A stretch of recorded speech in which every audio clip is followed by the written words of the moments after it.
மஞ்சள் துளியும் கொழுப்பையும் போட்டு கழுவிடி.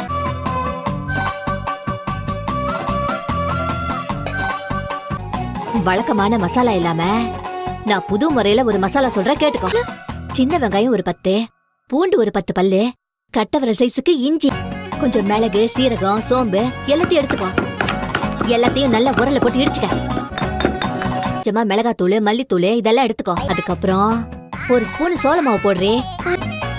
இது வரைக்கும் பண்ண எல்லாத்தையும் மசாலாவாக்கி மீன் மேல தடவு. உப்பு போட மறந்துடாதே.